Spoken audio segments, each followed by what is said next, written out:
Abandoned boy interrupts millionaire don't drive. Your wife cut the brakes. His shocking reaction. The New York winter punished everyone equally, but inside the Sterling Enterprises building in the heart of Manhattan, the atmosphere remained as controlled as Anthony Sterling himself. The 45-year-old billionaire adjusted his Hermes tie in front of the private elevator mirror, observing every detail of his impeccable appearance. His blue-gray eyes reflected the same precision that governed every aspect of his life. The day promised to be decisive. The board meeting would determine the future of a $2.3 billion acquisition, a move that Anthony had been meticulously planning for the last 18 months. As the elevator ascended to the 78th floor, he mentally went over every point of his presentation. Mr. Sterling, Lauren, his executive assistant for 8 years, was waiting for him with a black briefcase and a cup of coffee brewed just the way he liked it. Everyone is already in the conference room. Your wife Victoria called 3 times this morning. Anthony picked up his coffee, deliberately ignoring the mention of Victoria. His marriage had long since become a convenient facade, maintained by tacit agreements and social appearances. Have the final figures from the West Coast arrived? Yes, sir. I've updated the presentation with the latest data. Lauren maintained the professionalism that made her indispensable. Mr. Richardson requested 5 minutes before the meeting started. Richardson. The name made Anthony feel slightly uncomfortable. His ex-partner had become a thorn in his side since being removed from the board the previous year. We don't have time. He can wait until later. The meeting room took up half the floor, with floor-to-ceiling windows offering a panoramic view of Manhattan. 12 executives were waiting, all hand-picked by Anthony over the years. The power and influence was palpable in the air. Anthony began his presentation with the precision of a surgeon. Graphs, projections, and strategies flowed in a sequence calculated to impress and convince. He was about to address the crucial point when the door opened violently. A boy, no more than 10 years old, burst into the room. His worn and dirty clothes contrasted grotesquely with the refined surroundings. Before security could reach him, he shouted, "Your wife cut the brakes on the car." The silence that followed was deafening. Anthony, for the first time in years, felt momentarily unsettled. The boy, with his intense, determined brown eyes, stared at him without fear. "How did you get in here?" Anthony kept his voice controlled as 2 security guards finally caught up with the intruder. "It doesn't matter." The boy struggled against the security guards. "She wants to kill you. I saw when her mechanic sabotaged your Bentley this morning." The room exploded into murmurs. Anthony held up his hand, silencing everyone. "Lauren, call the garage. Ask for a full inspection of my car, now." Turning to the boy who was still struggling, Anthony ordered, "Let him go." The security guards hesitated, but obeyed. "What's your name?" "Matteo," the boy answered defiantly. "How do you know about my car, Matteo?" "I live on the streets. I see things. I hear things." Matteo wiped his nose with his shabby sleeve. "Your wife has been meeting that man, the one who used to work here. They planned the whole thing." Lauren's phone rang, breaking the tension. She answered, listened for a few seconds, and her expression changed. "Mr. Sterling, they found the Bentley's brakes deliberately damaged." Anthony felt the blood freeze in his veins. His gaze met Matteo's, and for the first time he saw beyond the dirty clothes and careless appearance. He saw truth and fear. "Ladies and gentlemen, I apologize, but we'll have to adjourn this meeting." Anthony kept his composure, even as he felt his world begin to crumble. "Lauren, call my lawyers, and find a safe place for the boy." "I don't need anywhere," Matteo protested. "I only came to warn you because nobody deserves to die like that." "And why do you care?" Anthony asked, genuinely curious. "Because you're different from the other rich people," Matteo replied, surprising everyone. "You built that shelter in the Bronx last year. My friend got a place there. She said it changed her life." Anthony had never divulged his connection to that specific project. It was one of the few things he did without publicity or recognition. The fact that Matteo knew about it intrigued him even more. As the room emptied, Anthony realized that his life had changed irrevocably. The empire he had so carefully built was under threat not from competitors or the market, but from those closest to him, and his only chance of survival came through a street kid. "Matteo," Anthony called out as the boy headed for the door. "Do you have any more information about my wife and Richardson?" "I do." Matteo hesitated. "But information comes at a price." "And what price would that be?" "Protection." Matteo answered simply. "They've seen me. Now they're going to hunt me down too. Anthony nodded, understanding the gravity of the situation. We have a deal then. At that moment, looking at the boy who had just saved his life, Anthony Sterling didn't know that he was embarking on a journey that would change not only his destiny, but his very essence. From that day on, the man who had built his life on control and power would discover that the greatest transformations come precisely when we lose control over everything. Lauren watched the scene with apprehension, her fingers already dialing numbers that would initiate a series of security protocols. Outside, New York continued its frenetic pace, oblivious to the drama unfolding on the 78th floor of the Sterling building. And somewhere in the city, Victoria Sterling and Richardson were planning their next move, unaware that a little street kid had just dismantled their plans. The presidential suite of the Plaza Hotel became Anthony Sterling's temporary headquarters in the hours following the incident. As night fell over Manhattan, he watched Matteo devour a hamburger from room service, still wearing the same shabby clothes. The contrast between the luxury of the surroundings and the boy's figure was surreal. "You need a shower?" Anthony commented, his phone vibrating incessantly with messages from Victoria, all ignored. "I need to tell you what I know," Matteo replied, wiping his mouth with his sleeve. They could try again at any moment. Anthony sat back in the leather armchair, loosening his tie. "Start at the beginning. How did you find out about the plan?" "I live near the machine shop in Queens." Matteo hesitated, his eyes revealing a wariness beyond his years. "The guy who works there, Miguel, sometimes gives me food. Last night, his wife and that man Richardson showed up." "Go on." Anthony poured himself a drink, needing the alcohol to process the betrayal. "They didn't see me. I hid behind the toolboxes." Matteo slouched on the sofa, clearly uncomfortable with the luxurious surroundings. "Richardson promised Miguel $1 million to sabotage his car. His wife," she laughed. "She said it was time for you to pay for everything." The glass in his hand shook slightly. "Pay for what?" "She talked about someone called Rebecca." Matteo watched as Anthony visibly paled. "She said it was for her." The name hit Anthony like a punch. Rebecca, 15 years buried in his memory, resurfaced with brutal force. His first wife, killed in a car accident 3 months before Victoria came into his life. "Mr. Sterling?" Lauren entered the suite, interrupting his dark thoughts. "The security team found this in Mrs. Sterling's office." She handed over a red folder. Anthony opened the document, his hands now visibly shaking. Photos, reports, old documents, all related to Rebecca's accident. "How did she get these?" "Richardson," Matteo replied, surprising everyone. "He has a private investigator. I heard them talking about how they got evidence against you." "Evidence?" Lauren questioned, her loyalty to Anthony evidently shaken by the mention. "Rebecca's accident was no accident," Anthony finally verbalized, his voice laden with guilt, "but not in the way they think." A heavy silence dominated the suite. Matteo, showing extraordinary perception, asked, "You tried to save her, didn't you?" Anthony stood up abruptly, walking over to the window. The city shone below, indifferent to the ghosts that haunted him. "Rebecca suffered from severe depression. That night, she called, said she was driving to the bridge. I tried to reach her, but it wasn't your fault," Matteo said with surprising certainty. "Victoria thinks differently." Anthony turned to the group. "She was friends with Rebecca at college. She always believed that I neglected her, that I could have prevented—" "Mr. Sterling," Lauren interrupted, her tablet showing an urgent notification. "Richardson has just accessed the company's offshore accounts. He's trying to transfer funds." "Block everything," Anthony ordered, his mind quickly switching to strategic mode. "Lauren, activate the blackout protocol. Freeze every penny. They have a plan B," Matteo warned, his eyes revealing genuine concern. "I heard Richardson say that if the first plan failed, they were going to use something called Project Phoenix." Anthony froze. Project Phoenix was his biggest corporate secret, a revolutionary technology that could transform the global energy market. Only 5 people knew of its existence. "Lauren, check who has accessed the Phoenix files in the last 48 hours. As his assistant typed furiously, Anthony turned his attention to Matteo. "You need to tell me exactly what else you've heard." The boy hesitated, a flash of fear crossing his face. "There's one more thing. They mentioned a woman called Elena. They said she was the key to everything." The name struck Anthony like a thunderbolt.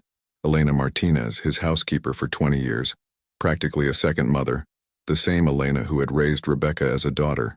Mr. Sterling, Lauren called out, her voice shaky. Elena accessed the Phoenix files last night, and there's something else. She hesitated, looking at Mateo. I found old records. Elena had a son who was given up for adoption 10 years ago. The silence that followed was deafening. Anthony looked at Mateo, really observing him for the first time. The same brown eyes as Elena, the same determined jaw. Did you know? Anthony asked the boy, who now looked even smaller on the luxurious sofa. No, Mateo replied, but his eyes revealed a half-truth. I just suspected. She used to leave food for me near the shelter. She never spoke to me, but she always left a note with my name on it. The complexity of the plot was beginning to reveal itself. Victoria and Richardson weren't just after his fortune. They were using Elena, manipulating her connection with Rebecca and, now, with Mateo, to destroy him completely. Lauren, I need a complete history of all communications between Elena and Victoria over the last year. Anthony began to formulate a plan. And Mateo, I think we need to have a serious talk with his mother. The boy nodded, unshed tears glistening in his eyes. Outside, snow was beginning to fall on New York, covering the city in a blanket of white that hid even deeper secrets that were about to emerge. Anthony looked at his reflection in the window, realizing that the truth about Rebecca, Elena, and now Mateo, was about to change everything. Victoria's revenge wasn't just about money or power. It was about family, loyalty, and long-buried secrets. And as the night wore on, somewhere in the city, Elena Martinez held an old photo of a baby she had been forced to abandon, while Victoria and Richardson prepared their next move, unaware that their own pawn had become the key to their defeat. The morning brought with it a snow-covered New York and a series of revelations that shook the structures of Anthony Sterling's carefully constructed world. In the Plaza suite, Mateo slept on the sofa, wrapped in a cashmere blanket that cost more than all his belongings put together. Anthony hadn't slept. He spent the night going through old files, connecting dots that had been in front of him for years. The coffee in his cup went cold as he looked at a photo on his tablet. Elena Martinez, 20 years younger, holding a baby. Mateo. The DNA results are in, Lauren whispered, entering the suite with a sealed envelope. And there's more. We discovered regular transfers from Victoria's personal account to Elena over the last 6 months. Anthony opened the envelope with tense fingers. 99.9% compatibility between Elena and Mateo, he read in a low voice. And there are further traces of compatibility with you, Mr. Sterling, Lauren added softly. Elena and her brother Miguel were distant cousins, the same Miguel who died in the same accident as Rebecca. Anthony closed his eyes, the pieces fitting together like a macabre puzzle. Victoria knew. She always knew. A movement on the sofa indicated that Mateo was waking up. The boy sat up, his hair disheveled and his eyes still sleepy, but always alert. "You've found out, haven't you?" he asked, surprising the adults. "About who I am." Anthony walked over to the window, looking out at the snow-covered town. "Why didn't you tell me you knew about Elena?" "Because she asked me not to," Mateo replied, his voice small but firm. "She found me 6 months ago. She said it was dangerous, that powerful people wanted to use me to hurt you." "Victoria," Anthony murmured. "She found out about your relationship with me and saw an opportunity." "Mr. Sterling," Lauren interrupted, her tablet showing new notifications. "Elena has just accessed the company's main system. She's downloading all the Phoenix project files." Anthony picked up his phone, dialing quickly. Elena's number called until it fell into voicemail. "Lauren, trace her cell phone." "It's already being done," she replied, efficient as ever. "But there's something else. Richardson has scheduled a press conference for this afternoon. The stated subject is revelations about the death of Rebecca Sterling. They're going to expose everything," Mateo said, now fully awake. "I heard them planning it. They're going to say that you caused Rebecca's accident on purpose, that you knew about Miguel, about Elena, about me." Anthony sat down heavily in an armchair. "Elena was Miguel's cousin, who was in the car with Rebecca that night. I never knew. I never made the connection." "But you didn't cause the accident," Mateo said, not as a question. "No," Anthony replied, his voice laden with ancient pain. "But I couldn't stop it either. Rebecca was determined, and Miguel tried to save her." The silence that followed was interrupted by Lauren's tablet. "We've located Elena. She's in Victoria's apartment. It's a trap." Matteo warned, standing up. Victoria will use Elena to lure you there. She knows you'll want answers. Anthony watched the boy, impressed by his insight. And what do you suggest? Let me go, Matteo proposed, surprising everyone. Elena trusts me. I can convince her not to hand over the files. Absolutely not, Anthony replied firmly. It's too dangerous. More dangerous is letting them destroy everything you've built, Matteo argued, a familiar determination shining in his eyes, the same eyes as the Sterling family. Besides, Victoria doesn't know me, not personally. Lauren, who had been typing furiously, intervened. He's right. Victoria has never seen Matteo up close. To her, he's just some street kid who got in the way of her plans.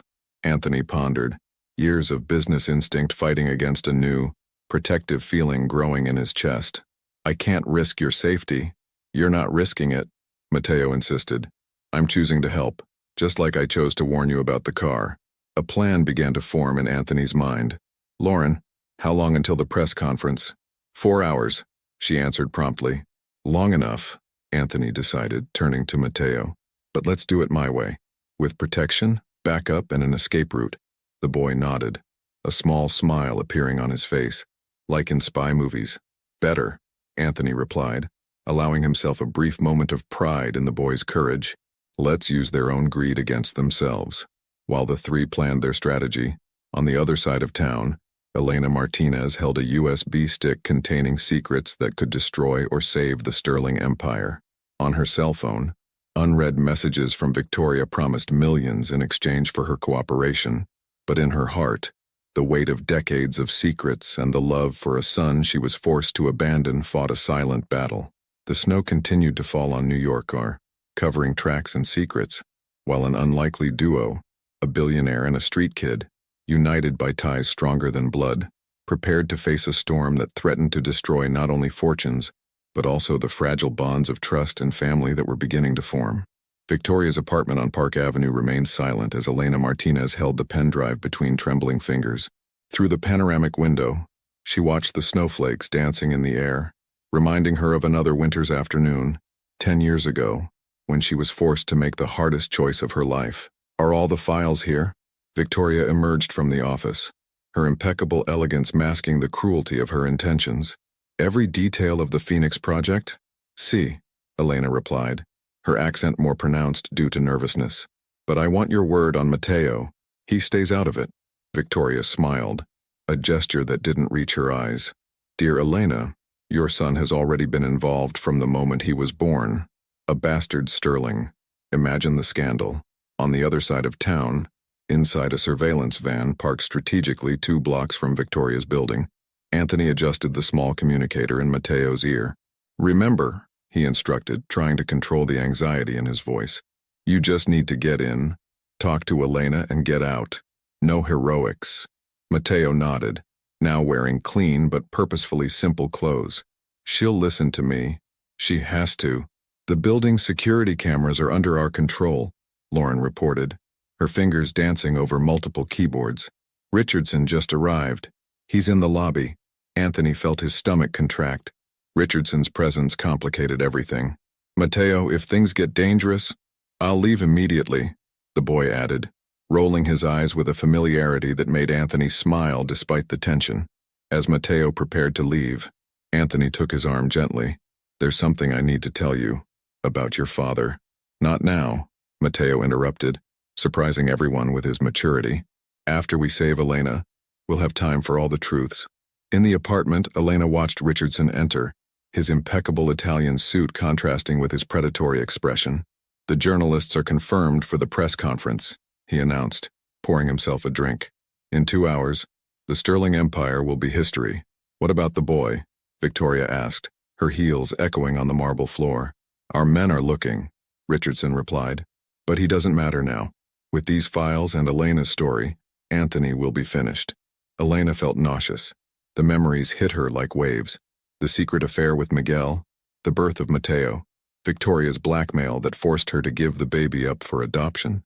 And now, her son had returned, like an avenging angel, to expose all the lies. The intercom rang, making everyone freeze. Senora Elena? The doorman's voice sounded metallic. Hay un niño aquí que dice conocerla. Elena's heart stopped. Mateo, she whispered. Perfect. Victoria smiled cruelly. Let him come up. We'll have our little family reunion complete. No, Elena protested. You promised. I promised many things, dear. Victoria cut in. Just like you promised loyalty to the Sterlings when you started working for them. Look where we are. In the van, Anthony and Lauren were listening to everything through Mateo's communicator. That wasn't in the plan, Lauren muttered worriedly. Trust him, Anthony replied, surprised at his own certainty. Mateo is stronger than we thought. The apartment's private elevator opened, and Mateo stepped inside, his eyes immediately meeting Elena's. Years of separation and secrets condensed into a single look. Mama, he said simply, the word carrying the weight of a decade of absence. Elena took a step towards him, but Richardson caught her by the arm. Not so fast. First, we need to make sure our little hero isn't being followed. Let her go, Mateo ordered, his voice small but firm. Or all the journalists waiting downstairs will get a very interesting video. Victoria laughed. What video, child? The one from the workshop, Mateo replied, pulling a cell phone out of his pocket. Where you and Richardson planned to kill Mr. Sterling. I recorded the whole thing. Victoria's smile faltered. Richardson let go of Elena's arm, advancing menacingly towards Mateo. One step too far, the boy warned, and the video goes to all the news channels. In the van, Anthony held the handset tightly, pride and fear battling in his chest. The files have been copied, Lauren whispered. We have everything. Elena took advantage of the distraction to run up to Mateo, hugging him for the first time in 10 years. Mi hijo, she sobbed. I'm sorry. Please forgive me. What a touching scene, Victoria mocked, but there was a tremor in her voice. Too bad no one will believe a street kid and a lying maid. They don't have to, Mateo replied, still hugging Elena. The evidence speaks for itself. Even about Rebecca's real accident, Victoria paled. Richardson froze with his glass halfway to his mouth. What do you know about Rebecca? Victoria whispered. I know you were in the car that night, Mateo revealed, causing a collective shock. Elena told me. You survived, but you let Miguel and Rebecca die. In the van, Anthony dropped the handset. Decades of guilt and pain suddenly reframed by this new truth. Lauren quickly started checking old files, looking for confirmation. The apartment was plunged into dead silence, broken only by the distant sound of city sirens. The snow continued to fall outside, a silent witness to long-buried truths finally coming to light. The hour of truth had arrived, and with it, the power to destroy or redeem not only the Sterling Empire, but the very souls of those caught up in this web of secrets and betrayals. The silence in Victoria's apartment was thick enough to cut with a knife. Mateo's accusation hung in the air like a toxic cloud, while the snowflakes continued their silent dance outside the panoramic windows. You don't know what you're talking about, kid, Victoria finally said, but her face had lost all color. Rebecca was alone with Miguel that night. The hospital records say different, Mateo replied, still protected by Elena's embrace. 3 people were taken to emergency. 2 died. 1 survived with minor injuries and refused to be identified. In the surveillance van, Anthony felt his world spinning. Lauren was working furiously on her laptop, confirming the information. He's right, she whispered. I found the hospital records. They were sealed, but I had access to everything, Elena completed in the apartment, her voice gaining strength. As the Sterling's housekeeper, I cleaned Victoria's office. I saw the documents, the photographs, the agreement with the hospital to keep it secret. Richardson shifted uncomfortably, pouring himself another shot of whiskey. This is ridiculous. Victoria, stop this nonsense. But Victoria didn't reply. Her eyes were fixed on a distant point, as if she were reliving that fateful night. Rebecca shouldn't be driving, she muttered, almost to herself. I tried to stop her. Then it's true? Mateo pressed. You were in the car. I was trying to save her. Victoria exploded, tears starting to run down her perfectly made-up face. Rebecca was beside herself. She'd found out about Miguel and Elena, about the pregnancy. She wanted to confront them.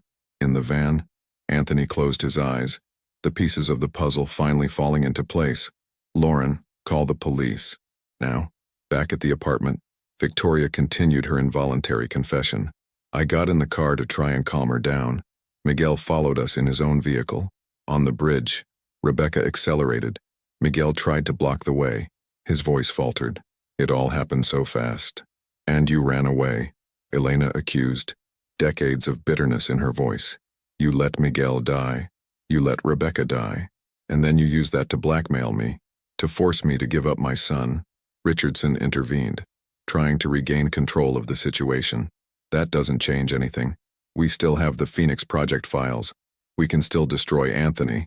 No, you can't, Mateo declared, surprising everyone by taking the USB stick out of Elena's pocket. Why is this here? It's a fake. The real files are already safe. Victoria advanced towards the boy, but Elena blocked her. Don't you dare touch my son. The sound of sirens began to approach the building. Richardson ran to the window, seeing police cars pulling up at the entrance. Victoria, we need to get out of here. Now. Nobody's going anywhere, a strong voice declared from the private elevator. Anthony Sterling emerged, followed by two policemen. It's over, Victoria. Anthony, she began, but he interrupted her. 15 years, he said, his voice laden with pain and restrained anger.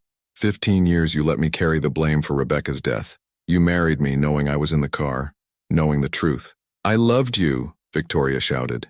Even before, I always loved you. Rebecca didn't deserve you. She was unstable, obsessive. She was pregnant, Elena revealed, causing another shock. Miguel's. That's why she was so upset that night. Anthony staggered at the revelation, leaning against the wall. Mateo instinctively moved close to him, offering silent support. Mr. Richardson, Ms. Sterling, one of the officers stepped forward. You're under arrest for conspiracy, attempted murder, and obstruction of justice. As the officers handcuffed Victoria and Richardson, Anthony turned to Elena and Mateo. You two need to come with me. We have a lot to talk about. About me being your nephew, Mateo asked directly, surprising everyone again. I already knew. Elena told me that Miguel was your half-brother. Anthony nodded, a sad smile on his face. You're much more perceptive than I was at your age. He's a Sterling, Elena said softly, for better or worse. As they left the apartment, Victoria, already handcuffed, made one last attempt. Anthony, please. Everything I did was out of love. No, he replied firmly. It was out of obsession, and now, you're going to pay for every life you've destroyed. In the elevator, descending away from that nest of lies, Anthony observed Mateo's reflection in the mirror. The boy had the same determined eyes as Miguel, the same strength that Anthony had always admired in his half-brother. Where are we going now? Mateo asked, holding Elena's hand. Home, Anthony replied simply. It's time to rebuild our family. Properly this time. Lauren was waiting for them in the lobby, her red eyes showing tears. The journalists are outside. Dozens of them. Let them see, Anthony declared. There are no more secrets to hide. As they walked towards the exit, the snow began to fall harder, as if nature itself wanted to wipe away the sins of the past. A new story was beginning, one of redemption, truth, and, above all, family. In the backseat of the car that would take them away from there, Mateo fell asleep, exhausted, his head resting on Elena's shoulder. Anthony watched them through the rearview mirror, realizing that sometimes you have to lose everything to find what really matters. The Sterling mansion in the Hamptons emerged from the snow like a fortress of stone and glass. After 3 days of media chaos following the arrests of Victoria and Richardson, Anthony decided that everyone needed a refuge. The place that for years symbolized his solitude now housed an unlikely family in the making.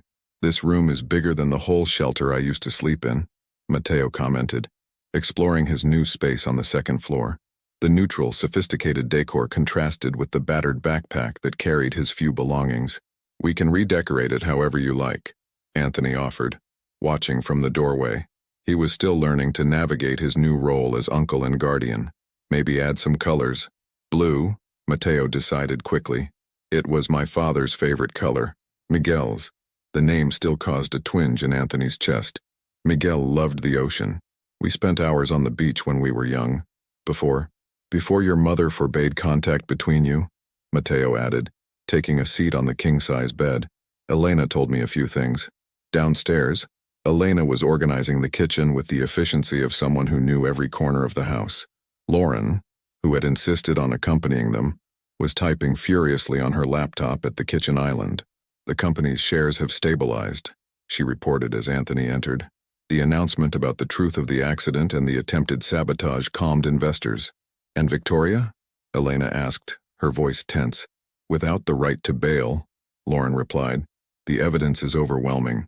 Mateo's video from the workshop, the hospital records, the bank transfers."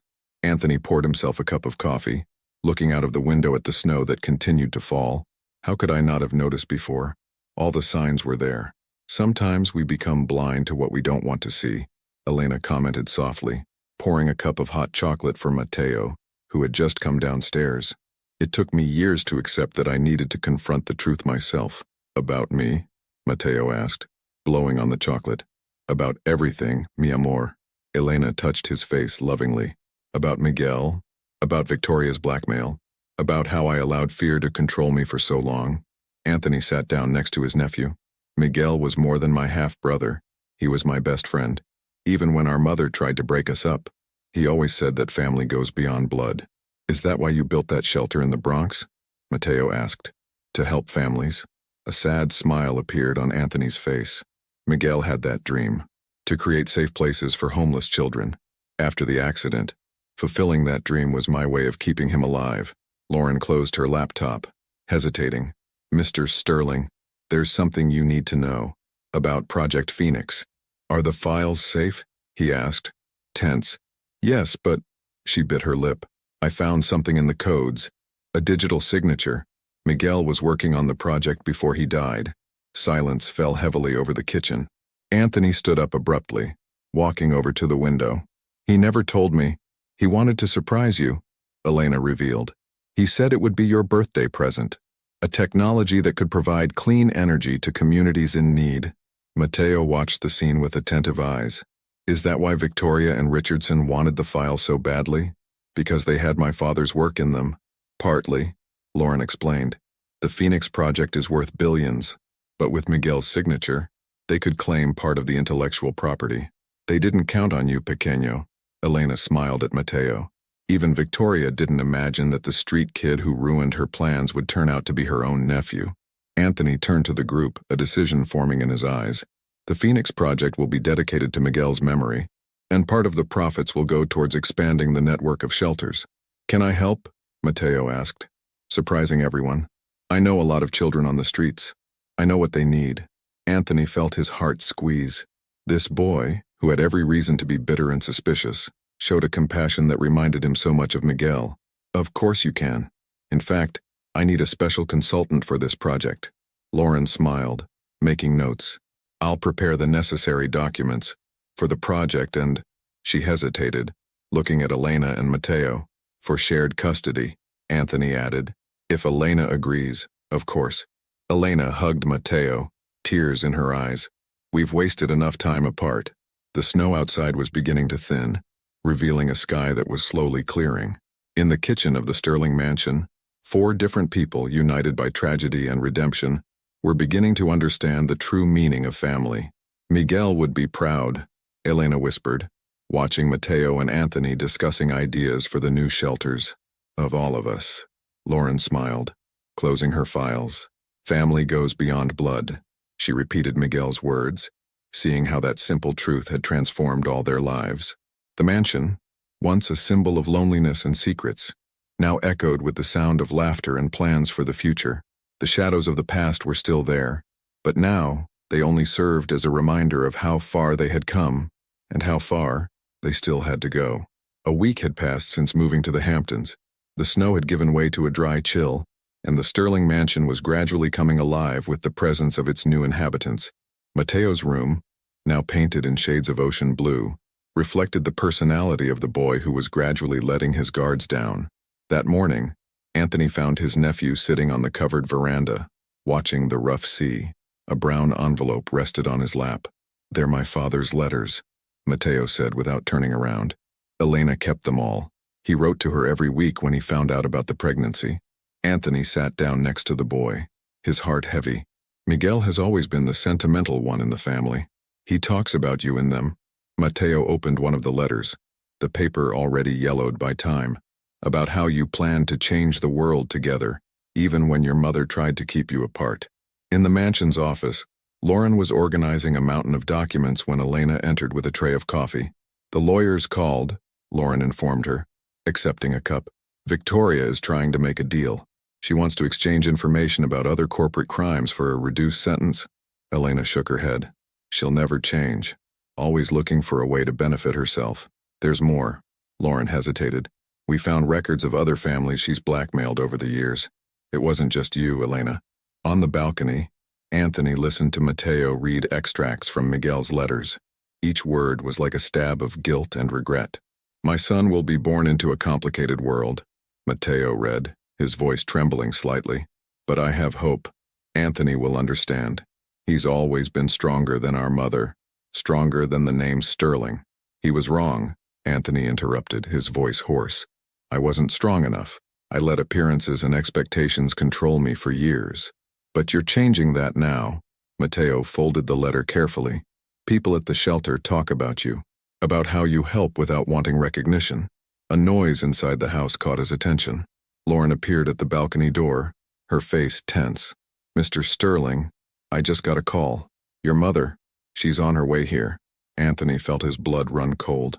Elizabeth Sterling, the matriarch who had separated the brothers decades ago, who had never accepted Miguel's existence, was on her way.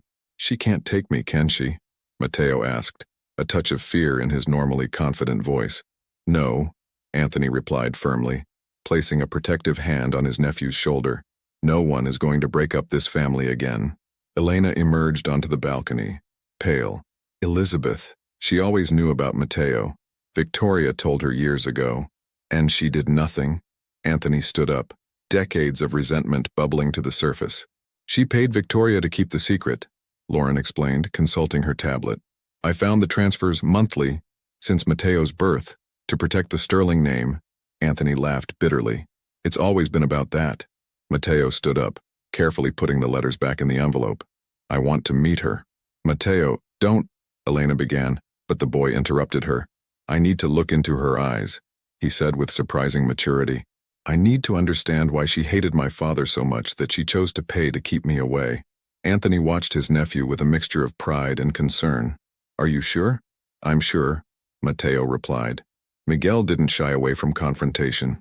In his letters, he always said that he faced problems head-on. Lauren checked her watch. She'll be here in an hour. Then we have time to prepare, Anthony decided. Lauren, call our lawyers. Elena, prepare that awful tea my mother loves so much. And Mateo, yes? Be yourself. It's the best way to honor your father's memory. The next hour passed in a blur of preparations and tension. The mansion, which was finally beginning to feel like a home, now seemed to be waiting for an imminent storm. Outside, the sea continued its eternal dance, indifferent to the human dramas unfolding on its shores. Mateo returned to the balcony one last time, holding one of Miguel's letters. The truth always finds its way to the light, he read in a low voice. You just have to have the patience and courage to face it. The sound of a car in the driveway announced Elizabeth Sterling's arrival. Anthony joined Mateo on the balcony, both watching the black Rolls-Royce park. Ready? Anthony asked. Ready? Mateo replied, tucking the letter into his pocket, close to his heart. Family goes beyond blood, doesn't it? Yes, Anthony smiled, even though his heart was heavy. And sometimes, you have to fight for it.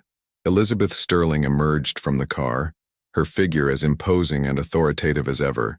But this time, she would find more than a submissive son. She would find a united family, protecting the legacy of love and hope that Miguel had left them all. The time for the final confrontation had arrived. Elizabeth Sterling walked through the hall of the mansion like a queen entering hostile territory. Her Manolo Blahnik heels echoed on the marble floor, each step laden with decades of power and control. At 75, she still maintained the impeccable posture that had intimidated generations of Sterlings. Anthony, she greeted coldly, her eyes scanning the room until they found Mateo. For a moment, his mask of indifference wavered. Miguel, this is Mateo, Anthony corrected, his voice firm. Your grandson. Don't be ridiculous. Elizabeth removed her Italian leather gloves with precise movements. The Sterlings don't recognize bastards. How could you not recognize Miguel? Mateo asked, stepping forward. Even though he's your husband's son, Elizabeth froze, her icy blue eyes fixed on the boy. You have the same insolence as him. Senora Sterling. Elena emerged from the kitchen carrying a tray of tea. The same blend that you have always preferred. The maid who seduced my stepson. Elizabeth commented acidly. I see things have changed around here, Anthony. Allowing the servants to mix with the family? Enough. Anthony slammed his hand on the table, causing the cups to clink. You have no right to come into my house and insult my family. Your family? Elizabeth laughed, a mirthless sound. This woman who hid an illegitimate child? This street kid who appeared out of nowhere? Is that what you call a family? Lauren, who was observing the scene from the office entrance, stepped forward with a folder. Mrs. Sterling, perhaps you'd like to see this before continuing. What's this? Elizabeth asked, picking up the documents with disdain. Bank transfer records, Lauren explained calmly. All the payments the lady made to Victoria to keep Mateo away. 15 years of bribery and conspiracy. Elizabeth's face paled slightly. I was protecting the family name. No, Mateo interrupted, taking the letters out of his pocket. You were protecting your pride. My father wrote about it. About how you would rather live a lie than accept that your husband had another child. You don't know anything about my life, Elizabeth hissed, but her hands were shaking. I know that you let Victoria blackmail Elena, Mateo continued, his voice gaining strength. I know you paid to keep a grandson away because he reminded you so much of the son you rejected. Anthony watched the scene with a mixture of pride and admiration. Mateo, only 10 years old, was facing the Sterling matriarch with a courage he himself had never had. Miguel was a mistake, Elizabeth declared, but her voice no longer carried the same conviction. Miguel was my brother, Anthony finally exploded. He was your son too, even if not by blood, and you destroyed him. You destroyed Elena. You destroyed Mateo. All for pride. Elena moved closer to Mateo, placing her hands protectively on his shoulders. Miguel knew he would die that night. He called me, saying that he had discovered something about Victoria, something that would change everything. Elizabeth sat down heavily on the sofa, her facade beginning to crack. Victoria, she'd been obsessed with Anthony since college. When she found out about Rebecca's pregnancy, you knew? Anthony asked, incredulous. Did you know Victoria was in the car? I knew everything, Lauren confirmed, presenting more documents. We found records of a call from Mrs. Sterling to the hospital that night. She helped cover up Victoria's presence at the accident. Mateo gently disentangled himself from Elena and approached Elizabeth. Why? The question, simple and direct, seemed to hit Elizabeth like a shot. Tears, for the first time in decades, began to stream down her perfectly made-up face. Because I lived a lie too, she whispered. Your grandfather, he never loved me. Miguel was living proof of that. And then Victoria appeared, offering a solution. She would take care of Anthony, keep the Sterling name intact. And at what price? Anthony asked, his voice laden with pain.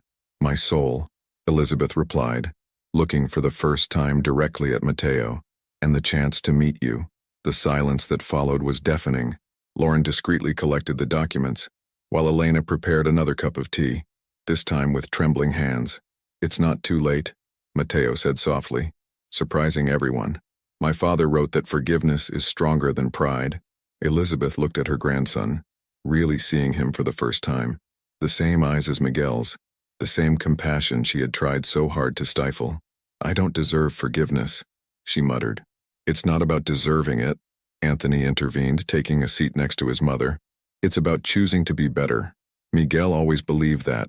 Elena brought the cup of tea to Elizabeth, who accepted it with trembling hands. Miguel was right about you, she said to Mateo. You're stronger than all of us. The rest of the afternoon passed in a haze of confessions, tears, and, surprisingly, a few smiles. Elizabeth Sterling, the Ice Queen, was slowly beginning to melt, discovering that family, true family, was not measured by blood or name, but by love and forgiveness. When night fell over the Hamptons, the Sterling mansion was home not only to a rebuilding family, but also to the promise of a new beginning. Miguel's letters, treasured so dearly by Elena, had finally fulfilled their purpose, to unite what pride and prejudice had tried so hard to separate. The New York courthouse was packed that January morning. The trial of Victoria Sterling and James Richardson had become the center of media attention, not just because of the financial value involved, but because of the web of lies and betrayal that was beginning to unfold. Anthony adjusted Mateo's tie, who had insisted on wearing a suit just like his uncle's for the deposition. "You don't have to do that," he said softly. "We can just use the video." "I need to look her in the eye," Mateo replied, his determination unwavering. "Like I looked into Grandma Elizabeth's eyes."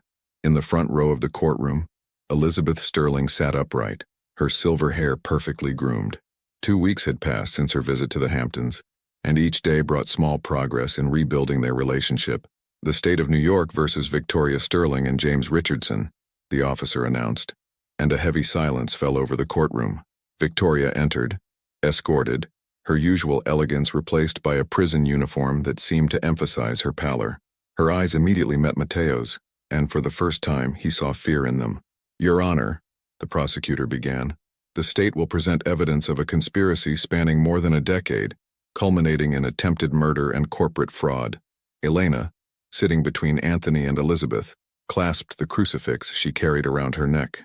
Lauren, a few rows back, typed furiously on her tablet, documenting every moment. The first testimony came from the mechanic Miguel from the garage, who confirmed that Anthony's car had been sabotaged. Then a retired nurse from the hospital revealed the undercover details of Rebecca's accident. "I now call Mateo Martinez Sterling to the stand," the prosecutor announced. The entire courtroom seemed to hold its breath as Mateo walked to the stand. His small body carried a dignity that made Elizabeth discreetly wipe away a tear.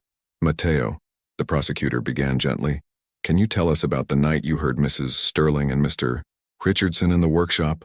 "They didn't see me," Mateo began, his voice clear and firm. "Victoria said it was time for Anthony to pay up. Richardson promised Miguel $1 million for sabotaging the brakes. And why did you decide to warn Mr. Sterling?" Mateo looked directly at Victoria. "Because my father, Miguel, died because of secrets and lies. I couldn't let that happen again." Victoria visibly shuddered. Richardson, sitting next to her, maintained an impassive expression. "Your Honor," Victoria's lawyer intervened, "I question the credibility of such a young witness." "I have the video," Mateo interrupted, surprising everyone. "And more than that, I have this." He pulled a small device out of his pocket. The judge frowned. "What's that?" "A tape recorder," Mateo explained. "Elena gave it to me when I started living on the streets. To protect me, the night before the planned accident, I recorded a conversation between Victoria and Richardson in her apartment." The courtroom erupted in murmurs. The prosecutor, visibly surprised, accepted the device. "Your Honor, I request a recess to examine this new evidence." The judge agreed, and while the officers escorted Victoria and Richardson out, Mateo came down from the stand. Anthony met him halfway, wrapping him in a tight hug. "Did you know about the recording?" he whispered. "No," Elena replied, joining them. "I gave him the recorder years ago. I never imagined." "A real Sterling," Elizabeth commented, a rare smile on her lips, always keeping an ace up his sleeve. After the recess, the contents of the recording were revealed. Victoria and Richardson discussing not only the plan against Anthony, but also confessing their involvement in Rebecca's accident and years of blackmail against several families. "Your Honor," the prosecutor announced, "the state adds to the charges manslaughter, continued extortion, and obstruction of justice." Victoria finally broke down. "I just wanted," she began to sob. "He never loved me the way he loved Rebecca. No one ever understood." "I understand," Mateo said, his voice echoing in the silent courtroom. "You wanted to be part of the Sterling family so badly that you destroyed the real family in the process." The impact of these words seemed to hit not only Victoria, but everyone present. Elizabeth discreetly held Elena's hand, a gesture that would have been unthinkable weeks ago. At the end of the day, Victoria and Richardson were found guilty of all charges. As they were led away, Victoria stopped briefly in front of Anthony. "I'm so sorry," she whispered, "for everything." "Me too," he replied simply. Outside the courthouse, reporters jostled for statements, but the Sterling family walked past them in united silence. In the car, on the way home, Mateo finally relaxed against the leather seat. "Is it over?" he asked. "The hard part?" "Yes," Anthony replied, lovingly ruffling his nephew's hair.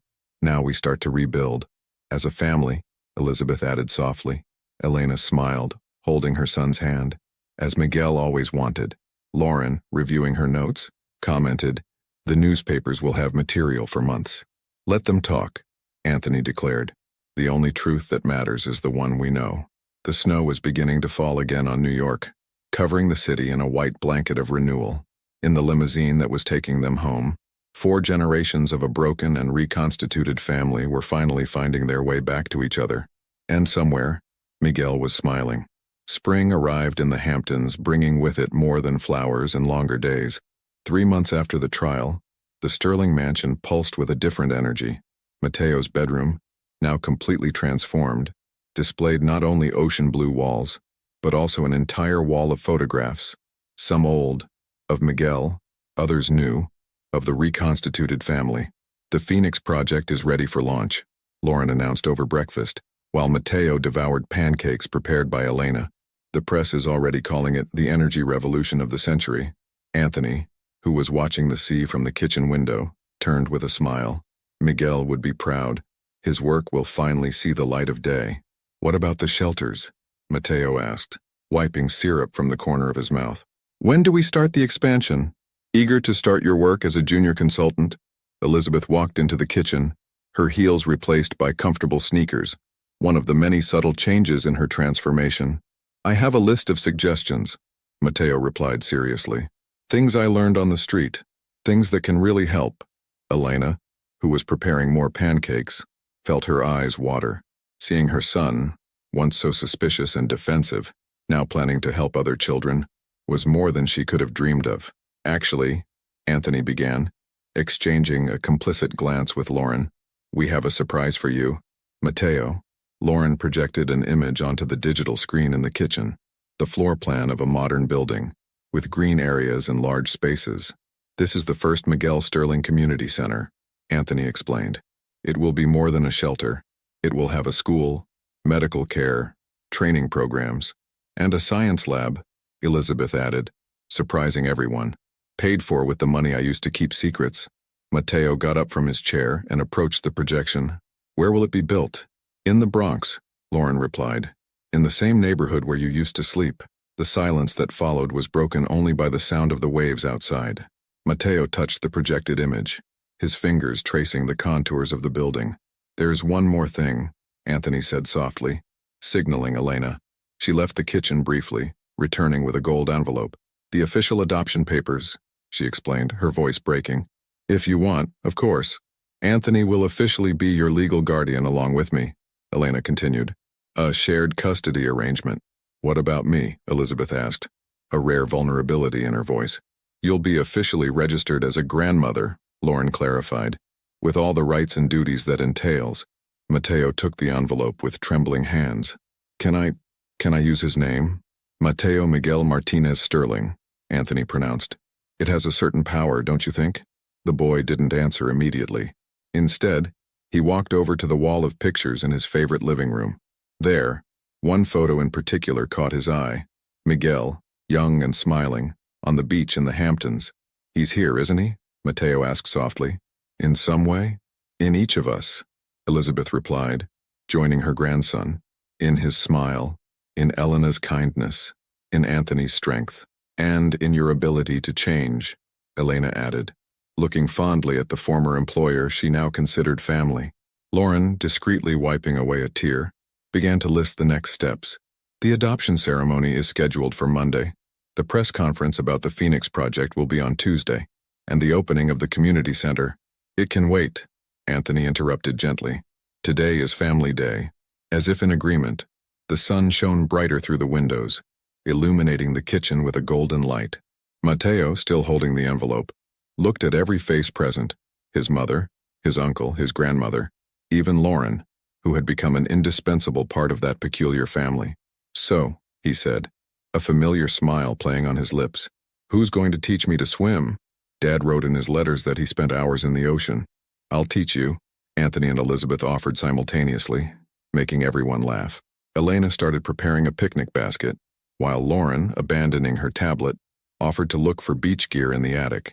The Sterling mansion, once a monument to solitude and secrets, was now bursting with life and possibilities. On the beach below, the waves continued their eternal rhythm, silent witnesses to a family that, through pain and forgiveness, found its way back to the light. And somewhere, in the letters kept so lovingly by Elena, in the memories preserved by Elizabeth, in Mateo's courageous heart, and Anthony's renewed determination, Miguel Sterling's spirit lived on, smiling as he saw his greatest wish come true, a family united not by obligation or appearances, but by true, unconditional love. The Sterling story was far from over. In fact, it had only just begun. A year had passed since Victoria's trial. The Miguel Sterling Community Center stood imposingly in the Bronx, its glass walls reflecting the morning sun. In the main auditorium, Mateo, now 11, nervously adjusted his bow tie. "It's crooked," he complained, looking at his reflection. "Let me fix it." Anthony approached, smiling at how much his nephew had grown over the last year. "Nervous for your first public speech?" "A bit," Mateo admitted. "What if I forget the words?" "Speak from the heart," Elena advised, entering the backstage room. She now ran the center's family assistance program, turning her own experience into help for other families, just like your father did. The auditorium was beginning to fill up. The center's official opening had attracted the press, politicians, and, most importantly, dozens of families and children from the neighborhood. Lauren coordinated the security team with her usual efficiency, now wearing a discreet brooch with the Sterling Foundation's new logo, a blue phoenix. "Grandma Elizabeth has arrived," Lauren announced, peeking through the curtain.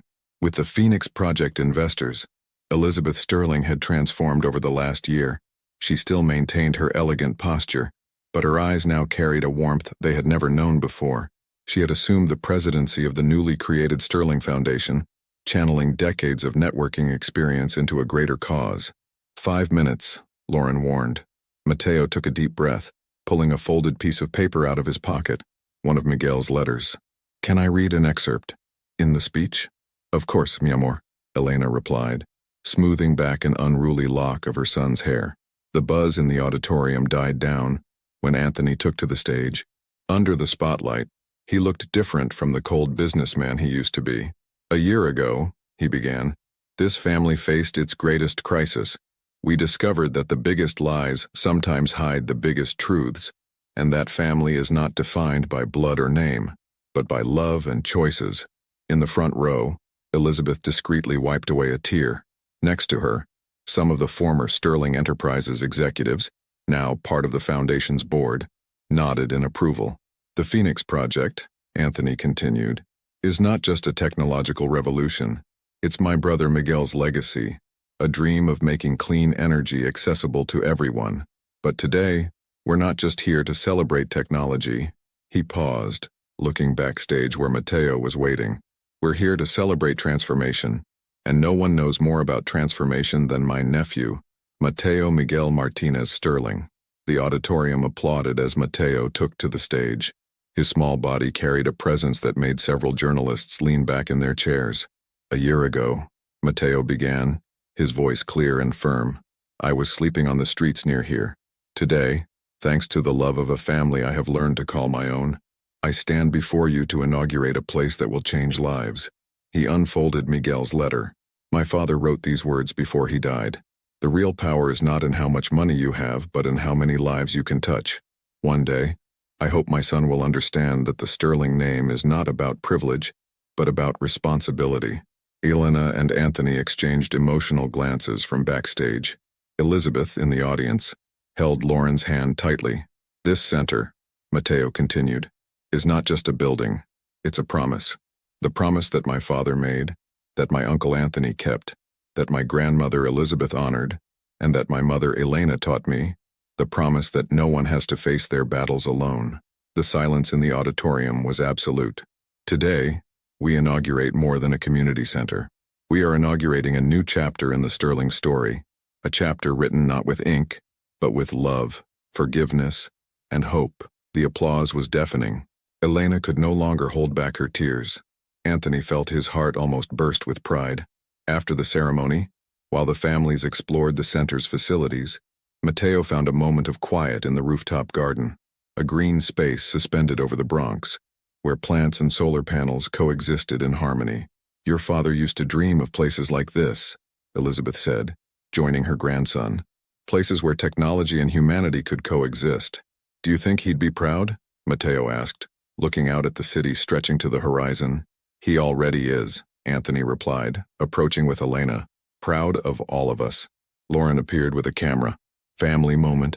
They positioned themselves against the sunset, the new skyline of the Miguel Sterling Community Center in the background.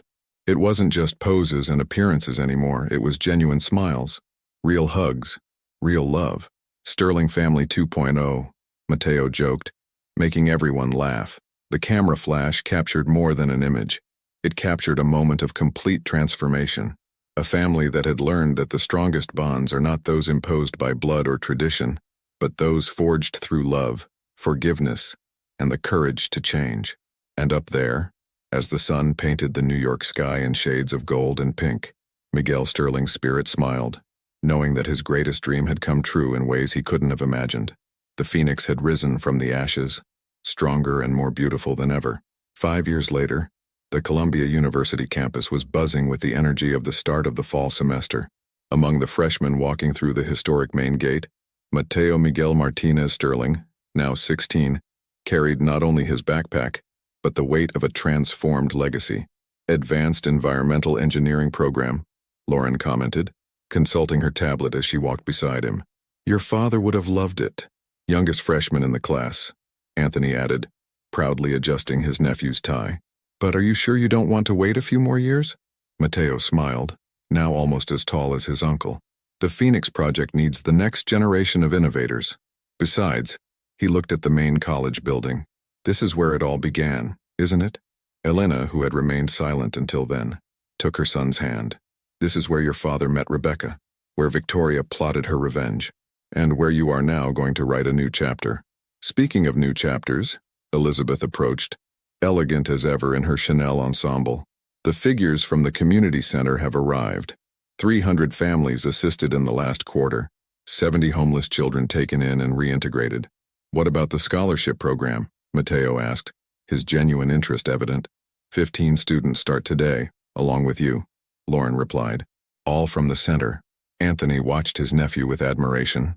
Over the last 5 years, Mateo had not only excelled academically, but had also become a driving force in the Sterling Foundation's social initiatives. His experiences on the streets, combined with a keen intelligence and a compassionate heart, brought a unique perspective to the projects. Mr. Sterling, a familiar voice called out. It was Carlos, one of the first young people taken in by the center, now also a freshman scholarship student. I mean, Mateo, just Mateo, he corrected, hugging his friend, ready to revolutionize the world. With Project Phoenix 2.0, always, Carlos replied enthusiastically. Elizabeth sniffed discreetly. The teachers are waiting for the orientation meeting, and then we have lunch at the Four Seasons to celebrate. I can't, Mateo replied, surprising everyone. I promised to visit the center today. It's mentoring day for the new residents. Elena felt her eyes well up with pride. Anthony exchanged a meaningful glance with Lauren, who was already making notes to reorganize her schedule. The Four Seasons can wait, Elizabeth declared, to general astonishment. Family first, always. The group began to disperse.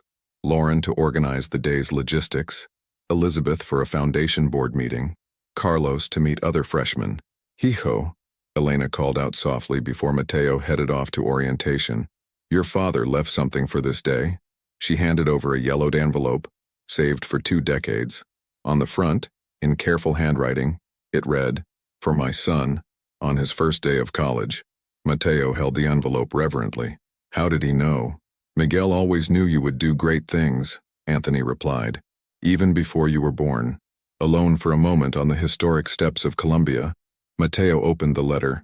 Dear son, if you are reading this, it means that you have achieved one of my greatest dreams for you. Education as a tool for transformation. I don't know what world you've encountered, what challenges you've faced, or what name you bear, but I know in my heart that you are strong. Strong like your mother Elena, determined like my brother Anthony, and hopefully, a dreamer like me. Life may have separated us physically, but I am with you in every revolutionary idea, in every act of kindness, in every moment you choose to make a difference. The name Sterling carries history, but you, my son, carry the future. With eternal love, your father, Miguel. A solitary tear fell onto the paper. Matteo carefully put the letter in his pocket next to his heart, looked up at the blue September sky and smiled. "We're going to change the world, Dad," he whispered. In the rectory office, Anthony was signing the last documents for the Miguel Sterling Scholarship, created for young people in vulnerable situations. Elena was organizing the details of the mentoring program at the center. Elizabeth, in her office at the foundation, was reviewing international expansion projects. And somewhere, Miguel Sterling was still smiling, seeing his legacy not only preserved, but expanded and transformed through the son he never met, but who carried in his heart the same dreams of a better world. The Sterling story had transformed from a saga of power and appearances into one of redemption, love, and purpose. And now, with Matteo beginning his own journey at Columbia, a new cycle was beginning. The future, like the phoenix in the foundation's logo, was ready to take flight. The end. If you were in Matteo's shoes, would you forgive Elizabeth and accept your grandmother into your life after discovering that she paid to keep him away from his family for so many years? Or are some wounds too deep to be healed, even with sincere repentance? Your participation in the channel is very important. Please leave your opinion in the comments. Thank you so much for watching until the end. If you enjoyed this story, don't forget to subscribe to the channel, leave a like, and comment your thoughts. Your participation is very important to us. See you next time.